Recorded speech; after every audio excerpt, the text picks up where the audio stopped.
Greetings everyone, Michele Granberg here. Welcome to another episode of Positive Energy, bringing enlightening television for your evolving soul. Part of what makes this region an extraordinary place to live is the abundant native wildlife.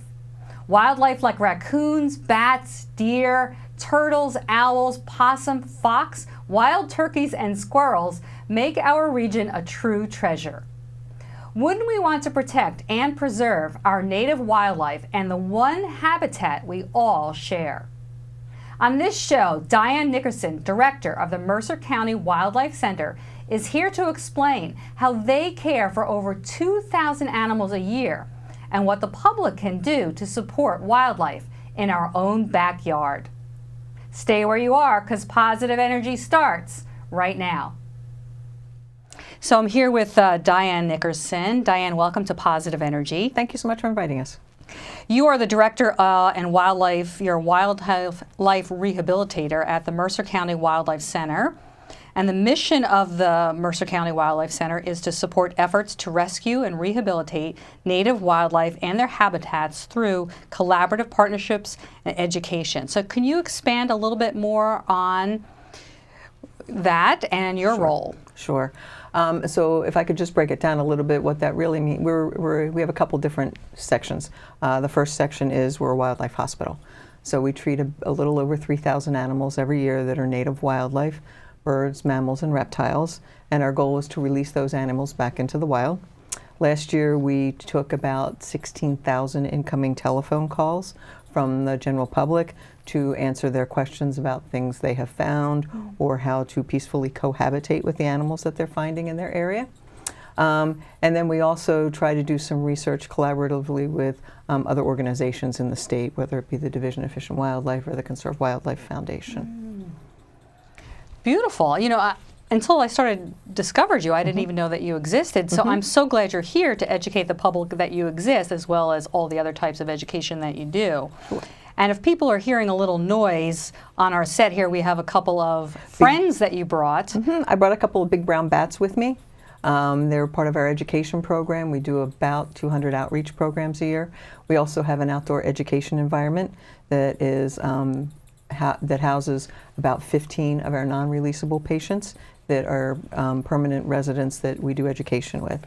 That's open Thursdays through Saturdays, and it's free Thursdays through Sundays. I'm sorry, not Saturdays, Thursdays through Sundays, and you're more than welcome to come visit.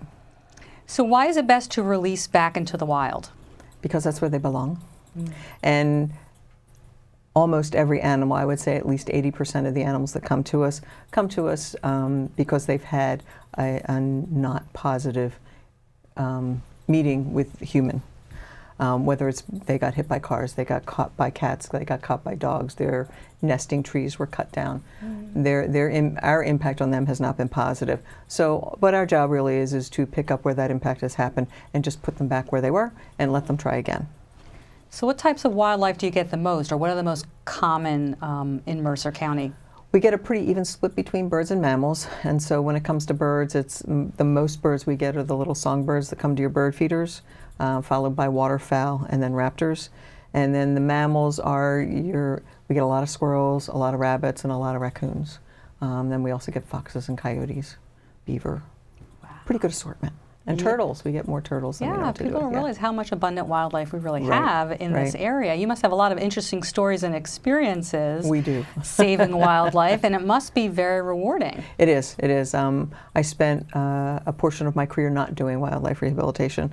When I graduated from college, I worked for an insurance company as an underwriter and a field rep for many years before I found two baby squirrels. Well, this is quite a departure before you and went on my way. They changed your life forever. I changed careers. I always say that I quit my job and went into deep abject poverty, and 25 years later, here I am.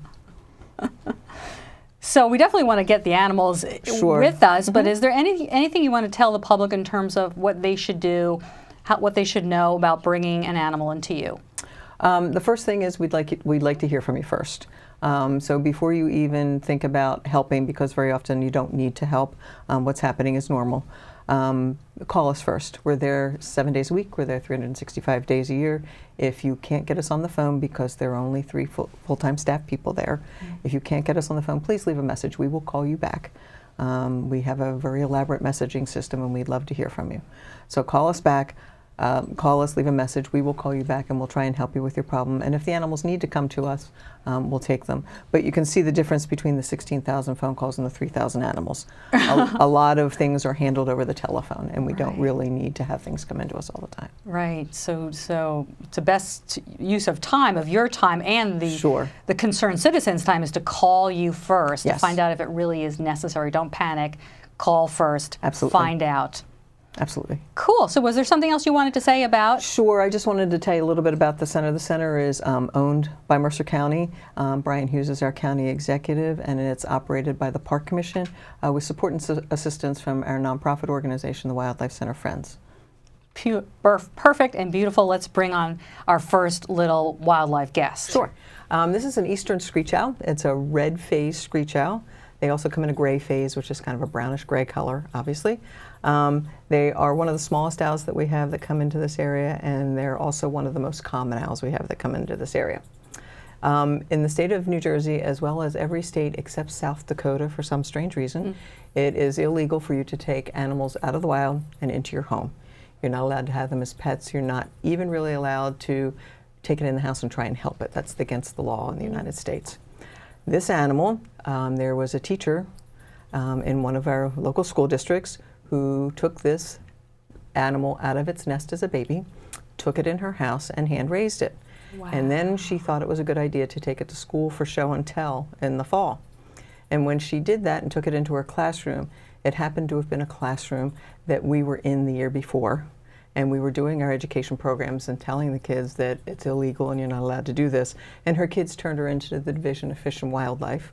And the Division of Fish and Wildlife went out and confiscated the owl and brought the owl to us. The huge problem is that she had fed it pasta, buttered pasta, for almost a year. And so its feathers had not grown properly.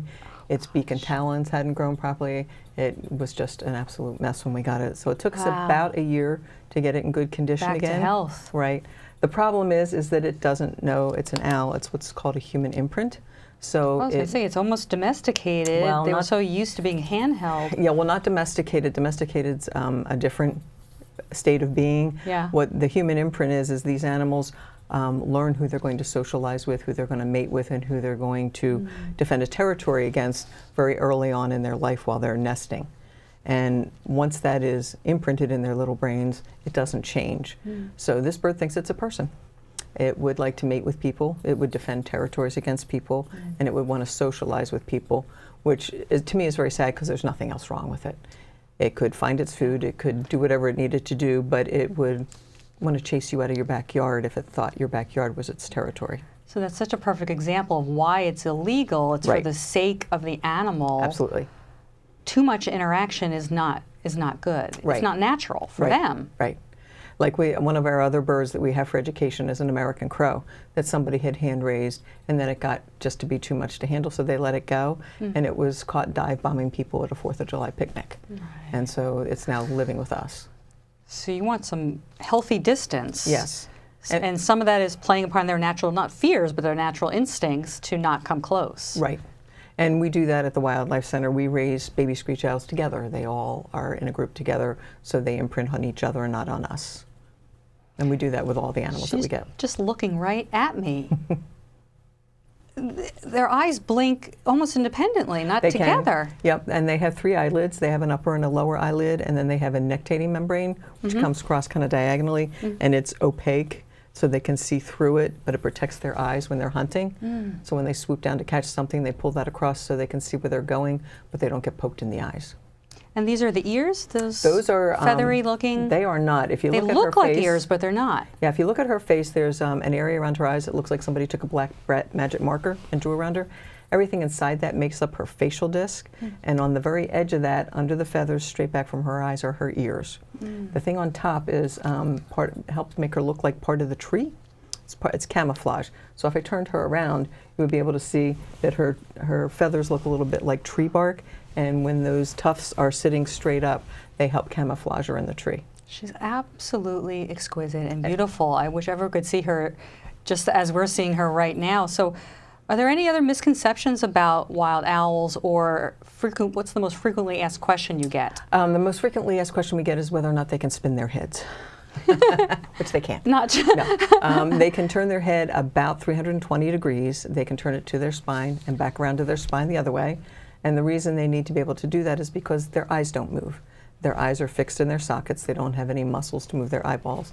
So they can turn their heads so they can see what's going on. They have 7 more bones in their neck than you and I do. And are owls nocturnal? And where will you find owls? Where do you see them usually? Owls are nocturnal, which means they hunt at night. They're carnivores, which means they're eating small animals, and this bird eats small bugs as well. And you will find them pretty much anywhere in this area. They're very common in this area. They're cavity nesters, so one of the ways to protect their habitat is to check your old hollow trees and the hollow limbs before you take them down to make sure there's not a nest in them, because they're getting ready to nest now. It's the time of the year where they're getting ready to build nests. So before you do your spring trimming or your winter trimming, just check and make sure nobody's living there. Is it mostly in deep woods that they're found, or even if it's just in the suburbs near residents? Yep, absolutely. Because wherever there are suburbs, there's trash, because there's people, and wherever there's trash, there are rodents for them to eat. So they're very acclimated at living near us. They're not endangered, or is there anything that's that they're at risk at right now? Do they have enough food? They generally have enough food. They're at risk for habitat loss, for places to nest. They are not endangered. Screech owls are not endangered, but they are a protected species. You're not allowed to hunt them. You're not allowed to kill them. You're not allowed to disturb their nesting sites. Pretty cool. I think so. So what would you we're going to bring on another owl friend, but what's the thing you'd want people to know the most about the screech owl? That they're a tough little critter. These guys, because they are cavity nesters, you'll hear hunters in the area tell stories about being 20 or 30 feet up in a tree stand and having this little bird come up behind them and smack them in the back of the head to get them to move away from their nest that they're trying to get into. And this little bird weighs about 180 grams, which is about a stick of butter. So if you think about this little flying stick of butter smacking a guy in the back of the head in a tree stand, You're a tough little. They're a tough little creature. You're a tough little one. They are. You're absolutely adorable. And also just say you don't name your animals. So you were telling me why that is. We do a lot of education programs for school children, and most of the animals that children live with that have names are pets. They're cats and they're dogs. Yeah. And we don't ever want them to think these are pets. No what we confusion. want them to go home with is that it's a screech owl and it lives in the wild. Okay. All right, we're going to stop bringing on the next owl. So excited. So who is this beautiful, beautiful girl that you brought with you? This is an adult great horned owl, and she has been with us since 1994. And before that, she lived at a zoo for 14 years. And before that, she lived in the wild before she was hit by a car. So she has a fractured shoulder that keeps her from flying, and she's been doing education programs with us since 1994. Wow. So she came to you to fix her up, and she stayed with you? No, actually, she had gone to another center in another part of the country who was not able to fix her and placed her in the zoo. And then she lived in the zoo for 14 years. And then she wasn't able, the zoo no longer had a use for her, and we're looking for placement for her. Wow. And so we took her and we've used her for programming since then. She's in a much better place, got a wonderful life. She has She an okay looks life. wise. That's kind of I think a mistaken feeling. Yes. And I always tell people that because I think it's because of the flat face like us. We think because if they look like us, they must be like us. But under all those feathers is a bird that weighs about 2 pounds. 2 pounds. Yep, maybe 2.5 on a good day. They have a skull that's about the size of a tennis ball, and they have eyeballs that are about the size of golf balls. So if you go home and get yourself a tennis ball and 2 golf balls, slice open the tennis ball and jam in the golf balls, not much room left for brains. Oh my goodness, she's all feather. But what they do very well. You know, what they need to know how to do is get food, not be somebody else's food, and make more. And they do more them. And they do that all very well. So they don't need to solve mathematical equations and things like that. How old is she? Well, we've had her since 1994. So that's At least that 26 years. old. Okay. My math is bad, 26 years, 25 years. So we've had her since then, and she was 14 years in a zoo before that, so she's old. She's very old. And then what do you feed her, and where does she sleep by you? We have an outdoor enclosure for her. She lives outside. We buy 500 pounds of dead frozen mice at a time, and that's what we feed them. We feed them dead frozen mice and rats. We thaw them out first, but that's what their diet is mice and rats that we buy. Mm. So do you think that with that life that they're missing anything that they would want to have, or do you feel like they're living their best life? Their best life would be wild and free. Right, right. This bird has adapted to a life in captivity and has adapted to doing education programming over the last 25 years. She's been very good at it. She's one of the backbones of our education program. Some birds don't adapt. I mean, let's go back to we treat 3,000 animals a year. Mm-hmm. We have 15 that we use for education, and most of them have been with us a good long time. Yeah. So not many animals adapt to captivity well enough to be used for education.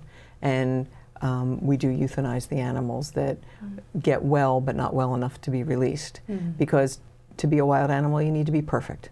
There can't be anything that doesn't work. Right, or you can't survive. You can't survive. You have to be able to get food, not be somebody else's food, and be able to know what you are to reproduce. And if you can't do one of those three things, you can't be a wild animal again. Mm-hmm. That would be the humane thing to do then. And there are some things we can fix, like sometimes we can fix a fractured pelvis, but if it's on a female animal, we can't let her go because then she can't reproduce. She's at a disadvantage reproducing. So there's a lot more to it than what goes into veterinary care for your dog and cat at home, because your dog and cat at home have you to take care of them. Mm-hmm. When we let these animals go, there isn't anybody to take care of them. Yeah. Although we've had a couple come back. Right. Years ago when we were first treating West Nile virus, we treated a lot of great horned owls and red-tailed hawks, and we actually put Fish and Wildlife Service bands on them when we released them. And a couple of years later, we had one come back with a broken wing, and it came back 3 or 4 years later with a broken leg. So that bird is, what's nice for us to know, is that bird is still out there doing what it's supposed to be doing, still reproducing, doing everything it needs to be doing, and participating, and the second chance we gave it twice, 3 times, has worked very well for it. Yes, and it came back to let you know that. Well, somebody found it and brought it back to us. It doesn't go very far. I think it lives right over in West Amwell. It doesn't go very far. So we want to remind people that wild animals are not pets or toys. No, not in the least. And if this animal were a normal wild animal, it wouldn't had normal behaviors for a wild animal. It wouldn't be very content sitting here like this. It would not want to be this close to us. So speaking of sitting here, she's moving her. What is she thinking right now? I mean, that's my question. What is she hearing when she looks at me and you? What are she seeing and hearing and thinking? Well, her hearing is much more tuned than yours and mine, because that's how she finds her food. She uses her sense of hearing to find her food. What she's thinking, I'm not sure. The panting she's doing is because it's hot in here. She's under lights. It's warm in here. She's outside where it's 35 degrees. So it's a little warm in here for her. They do better in cold? Well, they do better in an outside habitat. I mean, she's acclimated to living in 30 degrees outside at this time of the year. In the summer, she's acclimated to living in 80 degrees. They normally live outside, so they acclimate to whatever the weather is. Is she hearing the bats right now at all? She's hearing the bats. She's hearing pretty much everything you and I can't hear in this room. She probably hears your HVAC unit running. She's just so absolute. So what would you want people to know most about her? What would I want them to know most about her? What's the most interesting, fascinating part of owls? Well, I kind of like great horned owls.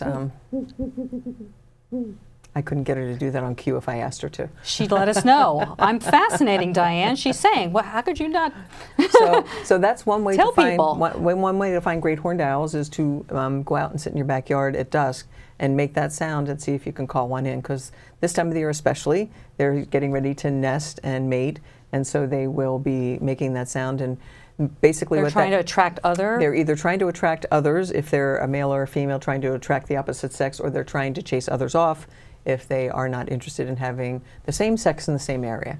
So you can sit out in your backyard and call owls. And this time of the year, there are owl walks where they take tape recorders out and they call owls to see if they can get them in so people can see them. But again, this is an owl that lives very nicely around people. Very nicely around people because it eats rats, It eats, you know. The other thing it eats, you probably shouldn't leave your cat out at night because it can kill and carry anything up to about 5 pounds, which would include 10 pounds, which would include a domestic cat. That's got to be our top tip of the show, Yeah. I think, today. Keep your kitty inside. Owls could potentially go after your outdoor cats. Yes, absolutely. Don't keep them outdoors. Don't keep them outdoors. People. Well, Don't keep. I would like to tell them that too because it's really not good for the rest of the wildlife population. Yeah. I mean, I understand that people say they kill mice and other rodents, but that takes dinner out of this guy's mouth. And then they kill birds and everything else. About competitive for the. Yeah, about 80% of what we get in that's been in a cat's mouth will not make it, no matter what we do for it. Okay. So they're really hard. Domestic cats are really hard on our wildlife, and we would prefer people keep them inside. Okay. Let's keep them separate, the wild and the domesticated, where that would be a good idea. Where they belong would be nice. So they don't know how to get along well. They don't know how to play nice with one another. Well, you're absolutely so beautiful with your yellow eyes, but we're going to put you back for now. We're going to bring out 2 other little friends. Okay. All right, Diane, so now you also brought with you 2 little tiny bats. So tell us about the bats and how they came to be with you and remain with you. Okay. So there are, believe it or not, 2 in there. They're big brown bats, which are one of the species that we have here in New Jersey. We have a number of different species in New Jersey that fall into 2 groups of bats. We either have migratory bats that stay here for the summer and go somewhere else for the winter, or we have hibernating bats that go into hibernation in our houses or in caves here in New Jersey in the wintertime. Big brown bats belong to the latter group. They're a hibernating bat. Both of these bats came to us with permanent injuries. One of them, years ago when we had radio wires on our cars, antennas, that's what they're called, antennas on the car. I remember. One of them got clipped by an antenna and it actually severed part of its wing, so it can't fly. The other one is something that we can, and it's something very easy for us to do something about. It got caught on one of those fly strips that hangs in a barn. It got caught on that, and its ear got caught on that, and the tissue on their ears are very delicate, and the tissue died. And without 2 ears, bats can't function because they do something called echolocation to find their food. So they need both ears working very well so they can catch sound waves coming back to them so they can figure out where their food is. And we try to talk about these in our education programs, is that nobody says you can't use those glue traps. But what you can do to protect so you don't catch non-target species is take an old bird feeder, a tube wire bird feeder, take the plastic tube out of the middle and put your fly strip in it. And then all that can get in it are bugs. Birds can't get in it, bats can't get in it, and nothing non-target gets caught on it. What a great hack. Yeah. Like, what a great little hack. Just want the bugs so they don't have these poor little bats. Right. Sad story, but happy ending came to you. Yeah. And then the other thing we've been talking a lot about are the spotted lanternflies that have been coming into New Jersey. One of the things that they're selling is this tape that goes around your tree that's just this big, huge glue board that goes around your tree. And again, we're getting things like bats and songbirds caught on the tape, where all you need to do is get some chicken wire and put a chicken wire and give it maybe about 1/4 of an inch away from it all the way around. You're going to catch the spotted lanternflies, and you're not going to catch non-target species in it. Great tip. There you go. Great tip. So people are often scared of bats, right? And there's a lot of are. misconceptions. Clear up some misconceptions about bats. Well, there's a lot of them. Let's start with they get caught in your hair. They don't. They don't do that. I hadn't heard that. They eat insects. Okay, they eat flying insects. They eat mosquitoes and gnats, and their echolocation is really fine-tuned to that they can find that mosquito or gnat flying around. And in the summertime, they're flying around our heads, and sometimes bats will come a little close to us to get the things that are flying around our head. That's one. What's another one? They carry rabies. Yeah, they do. 1/4% of all bats in the world carry rabies. A very small percentage. However, having said that, if you find one in your home, especially in a child's bedroom, that's probably a bat that you should send for testing just to be safe, because their bites are not something that you'll notice because they have really sharp, tiny little teeth. But if it's somewhere in your house, like I get them in my house a lot, hanging on the frames around a window because they come down out of my attic. If it's not been in my bedroom, we just put it back up in the attic again, or put it outside if it's the summertime. They can't fly from the ground, so you can't put them on the ground when you put them outside. They need a drop. So either put them on a second floor window ledge or hang them on a tree. And they eat bugs for a living, so they don't have these big fangs. You need a washcloth or a pair of gardening gloves to pick them up because they can't bite through those. So I think you said there aren't as many bats as there once was in New Jersey and in the Mercer County area? In all of New Jersey. White nose syndrome hit this state, and I want to say 10 or 15 years ago. I can't remember how long ago it was at this point. But we have a couple mines in this state that used to house thousands and thousands and thousands of bats, and there were maybe 300 in that cave last year. So it's almost entirely wiped out our little brown bat population in this state. Big brown bats, because they don't always hibernate in caves, they hibernate in houses, have not been as affected by it as the little browns have. But some of our other bats, our Indiana bat is an endangered species in this state. Our long-eared bat is a threatened species in this state, and they hibernate in the caves, and they're much more susceptible to it. We do have migratory bats in this area. We have red bats and silver-haired bats and hoary bats. And what we're noticing over the last number of years, probably 4 or 5 years, is that they're supposed to be going south for the winter to eat bugs in the south, and they're here, and we don't know why they're here. So that's one of those projects we're working on with the Endangered and Threatened Species Program in New Jersey, is we're mapping the silver-haired bats and the red bats that we're getting, where they're coming from, what time of the year they're here, and the biologist is keeping track of that throughout the state to try and figure out what the pattern is and what's making it different for them now than it was 5 years ago. So the bats are snuggling together, letting us know that we're just about out of time. Okay. So Diane, a final word about anything that the Mercer County Wildlife Center needs in terms of volunteers, donations, that type of thing. Yes. To Yes, all of to that. both. Yes. Okay, so support. Support, yes. We have 2 volunteer orientations coming up in March.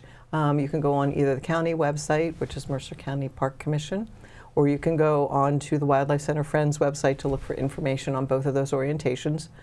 If you're a college student, we run college intern programs all summer long. Information is on the website for those as well. And donations, we always need donations, whether they be monetary or in-kind donations. Great. So if you love animals, reach out to you, support in some way. That'd be great. Thank you so much. Come visit the outdoor education Come environment. visit, yeah. Come visit, absolutely. Absolutely, absolutely, you're there. So thank you for all the work that you're doing. Thank you. For you especially, hands-on, and for the center itself and for the county itself for helping these little bats, the owls, and all the rest of the animal friends that we love. Perfect. Thank you so much. Thanks for being here. Thanks for the invite. We're wrapping up another enlightening show. Remember, in our modern world, native species of wildlife are extremely vulnerable and in need of our help. Won't you be a friend to animals and support Mercer County Wildlife Center or an animal rescue organization near you? Thank you, Monday Morning Flowers, for the beautiful floral arrangement. Thank you for watching. Check out MicheleGranberg.com, go vegan, and join me next time on Positive Energy.